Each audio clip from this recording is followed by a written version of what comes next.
Hey guys, today I have kind of an unusual lock for you. I don't know the name of this lock. It doesn't have any branding, but the information I have about this lock is that it is a power meter box lock. It's kind of like a lock to prevent tampering of power meter boxes or maybe some other sort of like utility box. So I guess that's all the information I have really, and it's not super heavy duty in terms of its build, but it does have this kind of cool keyway. The inside of this keyway, that little middle part is spring loaded to help eject the key. Let me demo the lock. Let me just operate it for you. So just like that, and you have to hold the shackle in place while you rotate the key out, and the key will like shoot out because of that spring loaded inner part there. So clearly this lock has no pins, and so I also know it operates with a magnetic key. So let me just grab the fridge magnet. You can see it is magnetic. So I don't know the details of the internals here. All I'm going off of is this key has a magnet in it, and the magnet will move something out of the way and then allow you to turn the core and then release the shackle. And if you do not have the correct key, or if you're trying to turn this with just something that does not have a magnet, it won't turn. I'm going to show you that in the next section because it took me a while to try to figure out how to open this thing, but I finally found a way to open it without actually destroying the lock. And I'm going to go over the details of that in the next section. So let me grab my stuff and I'll show you some details and show you how to get this open. All right, guys, so let's take a close-up of this core. You could see this little spring-loaded center section here, which ejects the key. You could also see this little notch here, which interacts with this part of the key here, which provides tension to rotate the core. And if I were to stick like a flag in here, and let me just get a better focus, and try to rotate it, you see it doesn't rotate. And so in that respect, this padlock is working properly because I'm trying to rotate the core without the key. There's no magnetic element present. So I know a lot of you guys out there have like really strong magnets, but unfortunately I didn't have any on hand. I'm not sure how that would work out because I still haven't tested the theory. But basically, I was trying to think of a way to open this lock or bypass the locking mechanism without a magnet.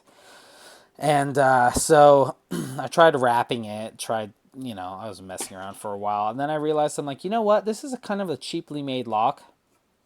I bet you if I pull out a screwdriver, I can just force my way open and overcome whatever's blocking the core from turning. So let's do that now. I'll stick this into that little notch there.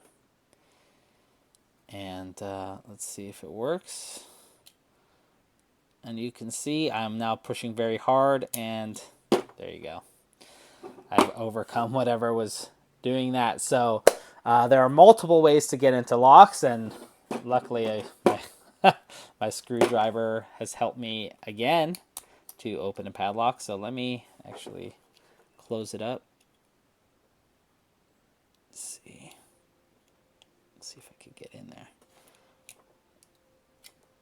There you go. That should work. And this leaves the lock in good condition. So if you were just doing this for the first time and you were gentle and very careful, you could just open and close this lock with a key. Basically, not. I mean, you don't need a key, but the screwdriver would be your key, and no one would suspect you tampered with whatever this was locking. So, not a very good design. You could, whatever this was locking, you could mess with it, and no one would suspect a thing. Now, I have another one of these, and I have messed with it so many times, meaning I have gone back and forth so many times, maybe like 20 times, that I think I've totally sheared away whatever was blocking that core. And now I could just stick my pick in here and easily rotate this. Sorry, I'm doing this to the viewfinder. It's a little bit hard. Look above. One sec. There you go. There you are. Okay, so now you could do that with just a pick. You don't even need a screwdriver because it's the internal mechanism is so weak. There you are. So I don't know what the brand of this lock is called or the style. I'll just call it the magnetic Chinese power box lock. And I've seen several different styles of these. Some of them come in like a shutter lock design. But yeah, kind of an interesting looking lock, but not very secure at all, especially if you're worried about someone tampering with something, because yeah, you could get away with it and no one would suspect anything very easily. All right, you guys, I'm going to show you what this lock is most useful for. That is target practice. Let's see if we can do this. Yes. Yeah. It makes a pretty good key gun. Anyway, thanks for watching and Happy New Year.